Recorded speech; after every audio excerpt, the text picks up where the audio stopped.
신년을 맞이하게 되면 사람마다 해돋이를 보러 갑니다. 저는 딱 한 번 보러 간 적이 있습니다. 송구 영신 예배 드리고 젊은이 때에 청년들이 같이 해돋이 보러 가자고 해서 운전하고 갔다가 졸립고 춥고 얼마나 고생을 했는지 모릅니다. 그런데 홍콩에도 해돋이를 보러 다니는지는 모르겠습니다. 홍콩은 날씨도 따뜻하고 또 도시 가까이에 또 산도 있고 또 바다도 있어서 생각 있는 교인들하고 조금 내년 정도에는 해돋이를 한번 봐도 괜찮겠다라는 그런 생각이 있습니다. 사람들이 해돋이를 보러 가는 이유가 새해에 힘차게 솟아오르는 그 태양을 보면서 나도 좀 힘차게 좀 시작을 해야겠다라는 그런 다짐을 하기 위해서죠. 그리고 어떤 사람들은 그 떠오르는 태양을 보면서 올 한 해가 소망찬 한 해가 되게 해달라고 그렇게 빌고 소망하는 분들도 계십니다. 저는 신년 첫 해를 시작하면서 소망을 주시는 하나님이라는 제목으로 여러분과 말씀을 나누길 원합니다.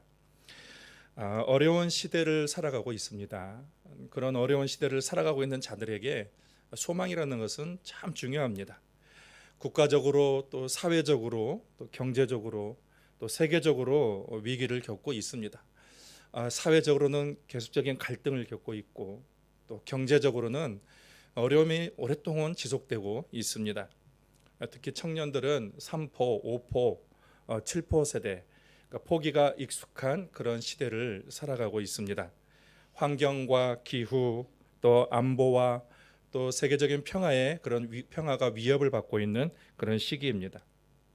아마도 가장 큰 어려움은 마음의 위기입니다. 영적인 위기입니다. 소망이 없음이죠. 덴마크의 한 철학자는 소망 없음을 일컬어서 죽음에 이르는 병이다라고 말을 했습니다. 중세의 문인이었던 단테는 신곡을 쓰면서 그 지옥편에서 지옥편을 시작하는 첫 지옥문의 현판에 이렇게 기록을 했습니다. 이곳에 들어온 자는 모든 소망을 버려라 라고 했습니다. 지옥이라는 것은 소망이 없는 곳이 지옥이다라는 말입니다. 이와 반대로 존 웨슬리 화이트라는 전도자는 세상은 최고의 것을 소망한다. 그런데 그 예수님은 우리에게 최고의 소망을 주시는 분이다라고 했습니다. 사람들은 최고의 것을 늘 항상 최선의 것을 소망을 하지만 그 최선의 것을 누가 주냐? 예수님이 최고의 소망을 주신다라고 얘기했습니다. 예레미야 29장 11절 말씀은 우리가 잘 아는 말씀입니다.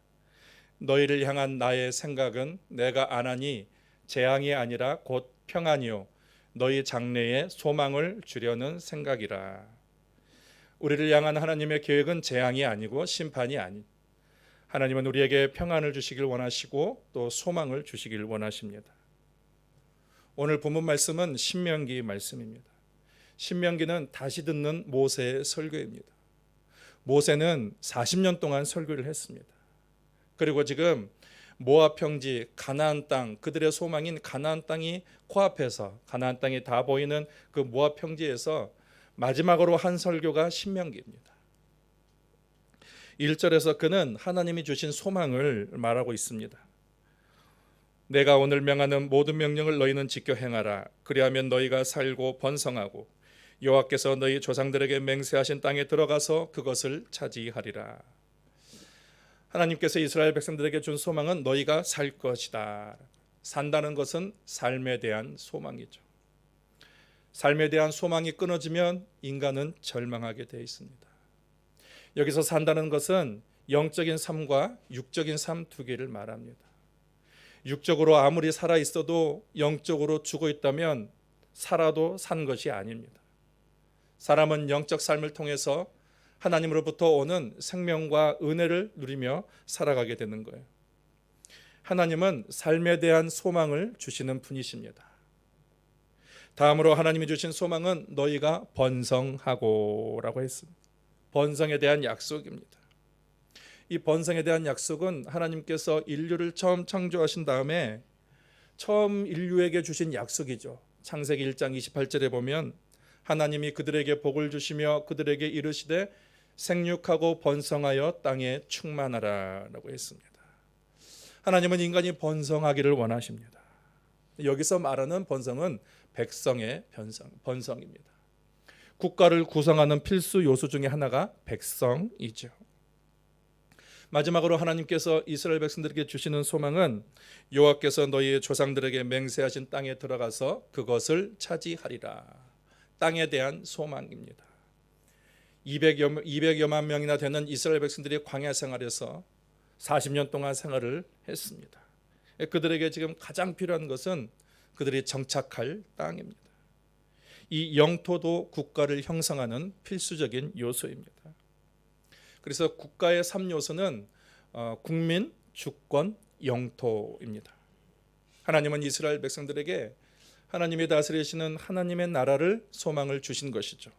그래서 번성, 국민에 대한 약속을 주셨고, 땅, 영토의 약속을 주셨고, 하나님의 계명과 말씀, 하나님의 주권 아래서 사는 하나님의 백성, 하나님 나라에 대한 소망을 이스라엘에게 주고 계신 것입니다. 하나님은 우리에게 필요한 것이 무엇인지를 가장 잘 알고 계십니다. 이사야 55장 8절에서 9절까지의 말씀을 보면 이는 내 생각이 너희의 생각과 다르고 그리고 내 길은 너희의 길과 다르다. 하늘이 땅보다 높음 같이 내 길은 너희의 길보다 높고 내 생각은 인간의 생각보다 높다라고 했습니다. 올 한 해 여러분들이 계획하고 소망하는 것들이 다 있을 것입니다. 그렇지만 여러분, 하나님께서 여러분에게 기도하고 주시는 그 계획과 소망은 여러분이 예상하는 것보다도 더 크고 위대한 것일 것입니다. 하나님의 생각과 인간의 생각은 차원이 다릅니다. 하나님은 우리가 예측하지 못한 것들을 계획하고 계실 것입니다. 그리고 하나님의 계획과 생각은 한 번도 틀린 적이 없고 항상 옳습니다. 이제 모세는 하나님이 이스라엘에게 주신 소망을 이루게 하기 위해서 이스라엘에게 하신 일들을 또 언급하고 있습니다. 하나님은 이스라엘 백성들을 광야로 내모셨습니다.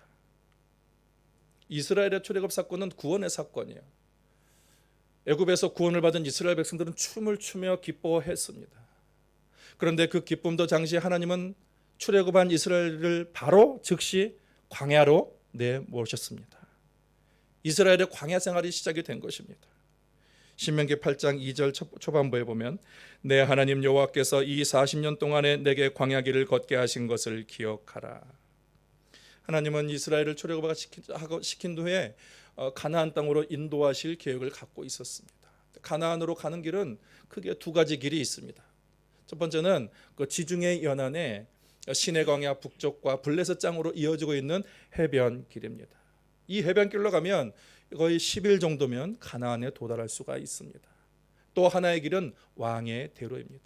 에돔 족속과 그러니까 요단 동편에 위치한 에돔 족속과 모압과 암몬 그 길로 가면 왕의 대로로 가면 이들이 훨씬 수월하게 가나안에 도착할 수 있습니다. 그런데 하나님은 이들을 좋은 길로 인도하지 않고 광야로 이스라엘 백성들을 인도하셨습니다. 광야길은 사람들이 가보지 않은 길이에요. 잘 조성되지 않고 다니기 심히 불편합니다. 또 길을 만들어야 돼서 직접 개척을 해야 됩니다. 그리고 그것을 언제 짐승과 또 도적들이 기습을 할지 모르는 그러한 위험이 도사리고 있는 곳입니다.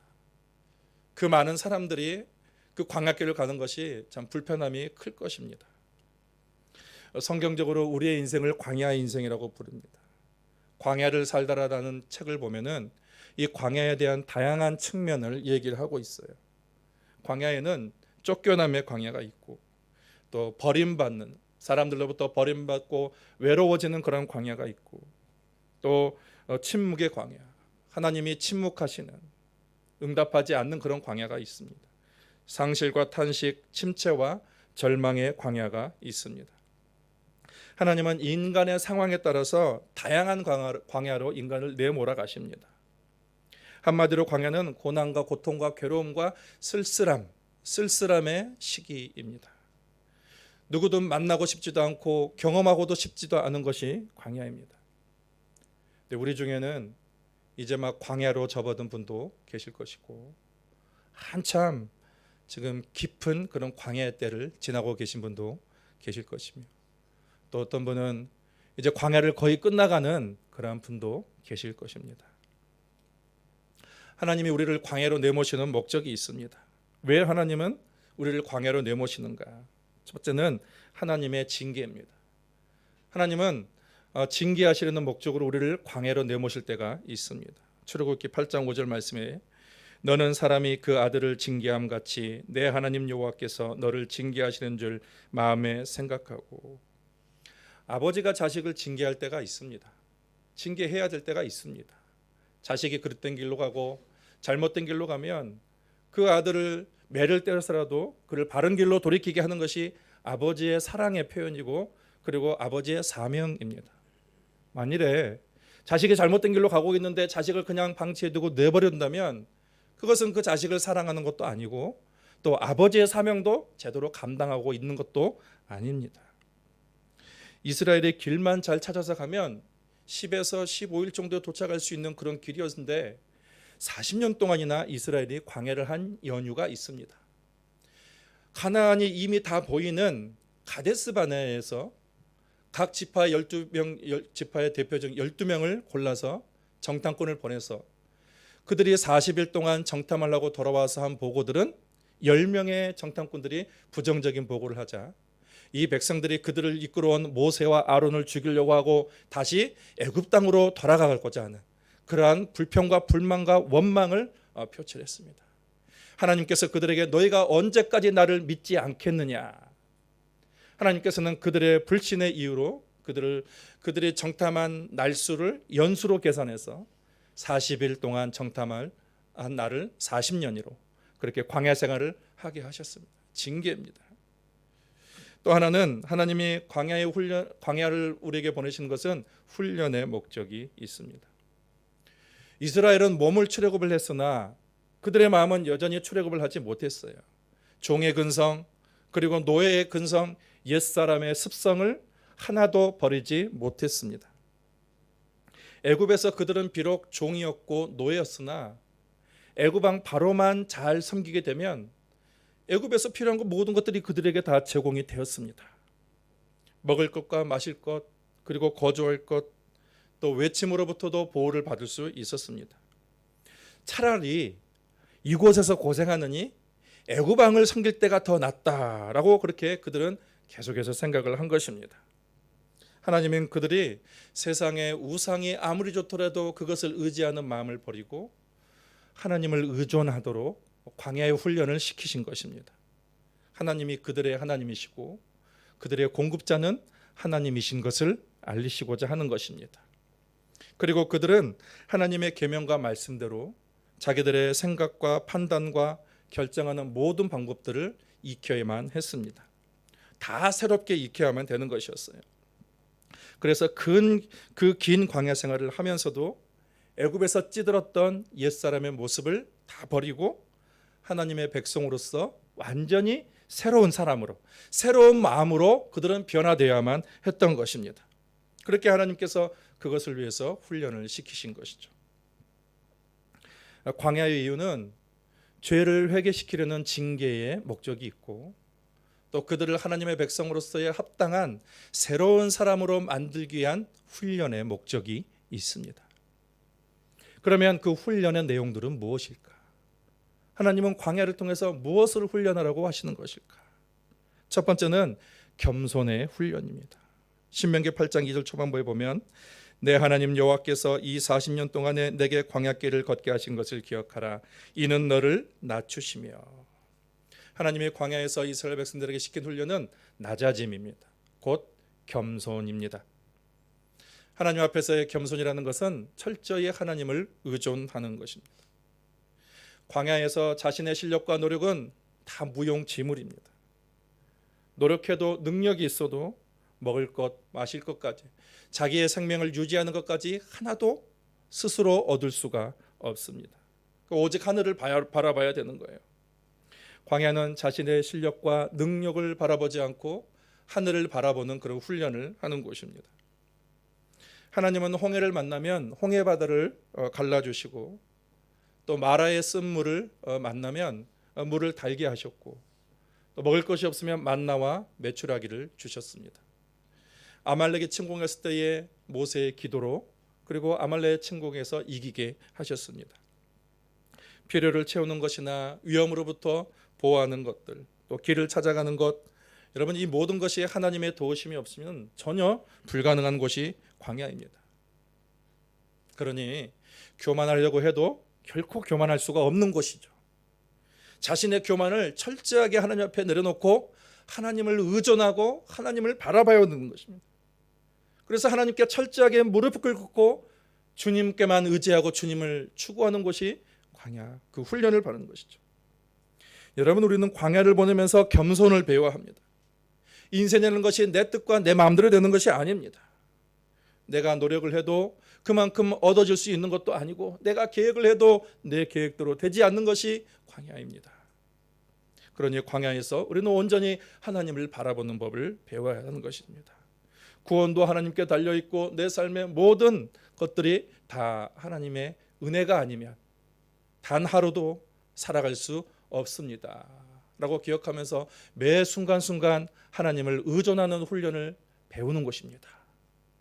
여러분, 그것을 배워야 우리는 광야의 훈련을 졸업할 수가 있을 것입니다. 하나님께서 이스라엘을 광야로 내모신 또 두 번째 이유는 테스트입니다. 시험입니다.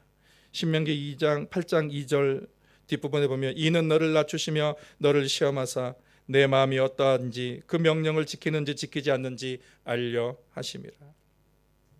여러분, 학교 다닐 때에 학생들이 가장 싫어할 때가 언제입니까? 시험 볼 때. 100이면 100? 그렇게 얘기할 것입니다. 우리 교회 교수님들도 있는데 학생들이 가장 싫어하는 게 시험입니다. 그런데 학생들에게 물어보면 언제 학생들의 실력이 가장 향상됐는가? 그걸 물어보면은 시험 보고 난 후에 실력이 향상됐습니다. 여러분, 하나님이 시험을 주신 이유는 그 시험을 통해서 우리가 하나님의 윤례를 배우고 하나님의 말씀에 순종함을 통해서 영적으로 성장하게 하시기 위함인 것입니다. 이스라엘 백성들은 시험에 올 때마다 그것을 통과하지 못했습니다. 물이 없으면 물이 없다고 불평하고 먹을 것이 없으면 또 그것 때문에 또 원망하고 다시 옛날로 돌아가는 것이 낫다면서 자꾸 입버릇처럼 옛날 이야기를 했습니다. 그토록 하나님의 은혜를 경험했음에도 불구하고 의심하고 걱정하고 원망한 것입니다. 첫 번째 시험에서 낙마하고 또 재수에서 또 떨어지고 그리고 3수, 4수, 5수 이제는 익숙해져서 아예 떨어지는 것이 그냥 익숙한 삶의 모습이 되어버렸습니다. 여러분, 테스트할 때마다 떨어진 사람은 광야를 결코 통과하지 못했습니다. 그들은 그냥 평생을 광야에서 시험받다가 광야에서 죽임을 당하고 가나안에 들어가지 못했다라는 사실입니다. 광야의 시험은 한 가지 모양으로만 오는 것은 아닙니다. 그 시험들을 다 통과해야 하나님의 은혜와 능력을 더 풍성하게 경험하고 그리고 우리의 믿음은 그리스도의 장성한 분량으로 성장할 수 있게 되는 것이죠. 그런데 사람들은 늘 같은 시험에서 넘어집니다. 어떤 사람은 자존심이 상해서 자존심 상하면 아예 교회도 안 나오고 기분 나쁘다고 그리고 자신의 이기적인 그런 욕심 때문에 욕심이 채워지지 않는다고 어떤 사람은 세상을 너무 사랑하는 거예요. 그리고 하나님의 말씀의 순종보다는 자신의 계획과 고집과 경험 그것을 더 의지하는 사람들이 많이 있습니다. 계속 시험에서 떨어지는 거예요. 같은 문제에서 계속 틀리는 것을 반복하는 거예요. 여러분은 계속 틀리고 있는 시험 문제는 무엇입니까?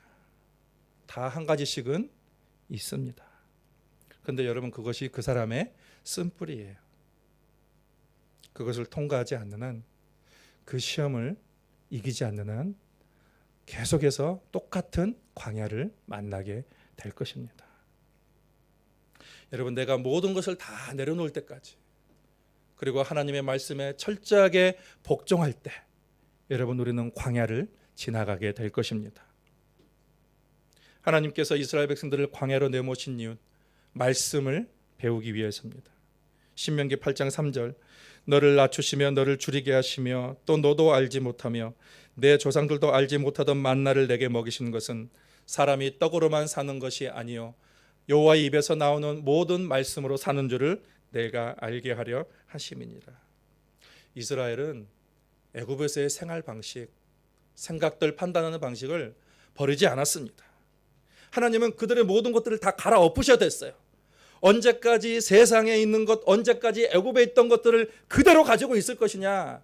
그러니까 하나님은 그것을 다 갈아엎으셔야 됐어요. 그래서 하나님께서 이스라엘 백성들을 시내에서 불러 모인 다음에 시내에서 제일 먼저 주신 것이 하나님의 백성으로서의 살아가는 삶의 원칙들을 10가지 계명으로 그들에게 가르쳐 주신 것이었습니다.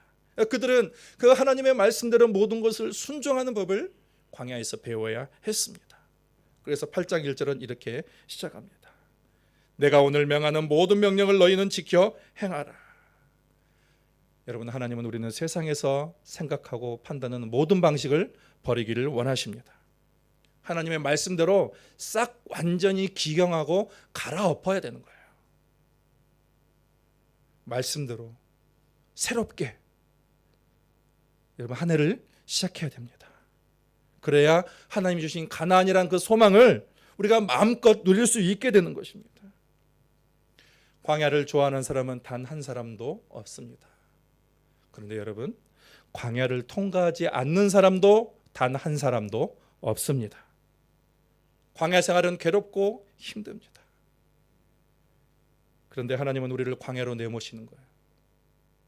그래서 하나님은 우리를 광야로 내모시고 방관하고 그대로 내버려 두지 않습니다. 우리가 항상 우리와 함께 계십니다. 8장 4절에 보면 이 40년 동안 내 의복이 헤어지지 아니하였고 내 발이 부르트지 아니하였느니라. 하나님은 이스라엘이 40년이라는 긴 광야 생활을 하는 동안에 그들이 징계를 받고 말씀의 훈동과 훈련과 연단을 받는 순간에 하나님은 불기름과 굳은기름으로 하루도 그들을 떠나지 않고 그들 곁에서 지켜보고 계시고 그들을 보호하셨습니다. 그러면서 하나님은 너희는 이 광야를 의미 없이 그냥 흘려보내지 말고 이 광야를 통해서 영적으로 성숙돼야 한다는 것을 말씀하셨습니다. 8장 6절에 내 하나님 여호와의 명령을 지켜 그의 길을 따라가며 그를 경외할지니라. 영적 성숙을 말하는 거예요. 2023년의 말씀으로 더욱 성장하는 한 해가 되기를 바랍니다. 내 뜻과 내 생각과 내 판단 다 내려놓고 하나님의 말씀, 그분의 뜻에 온전히 순종함으로 광야를 지나 가나안까지 나아가는 그런 성도들이 되기를 축복합니다. 마지막 7절에서 10절까지 모세는 이스라엘이 광야를 지나게 되면 하나님께서 그들에게 어떤 소망을 기다리고 있는지 말씀하고 있습니다. 신명기 8장 7절, 9절, 10절을 읽어드리겠습니다. 내 하나님 여호와께서 너를 아름다운 땅에 이르게 하시나니 내가 먹을 것이 모자람이 없고 내게 아무 부족함이 없는 땅이며 그 땅의 돌은 철이요 산에서는 동을 캘 것이라. 내가 먹어서 배부르고 내 하나님 여호와께서 옥토를 내게 주셨으므로 말미암아 그를 찬송하리라. 여러분, 이것은 이스라엘에게 최고의 소망입니다. 하나님은 우리에게 소망을 주시되 넘치게 주시는 분이십니다. 로마서 15장 13절 소망의 하나님이 모든 기쁨과 평강을 믿음 안에서 너희에게 충만하게 하사 성령의 능력으로 소망이 넘치게 하시기를 원하노라 라고 했습니다. 여러분, 하나님의 소망이 여러분에게 넘치게 부어지기를 예수 그리스도의 이름으로 축복합니다. 새해 하나님이 주시는 비전과 꿈과 소망이 주십니다. 그렇지만 그 소망을 이루기까지 올해도 우리는 광야를 지나갈 것입니다. 이 광야 생활 그냥 지나치지 마시고 하나님의 훈련과 테스트, 연단을 잘 받으셔서 말씀으로 그리스도의 장성한 분량에 이르시길 바랍니다. 그렇게 하심을 통하여서 하나님이 우리가 예측하지 못했던 하나님만이 예배하신 그 복과 소망과 은혜를 충만하게 누리는 그런 2024년 한 해가 되시기를 예수 그리스도의 이름으로 축복합니다. 하나님 아버지, 이 시간도 주님은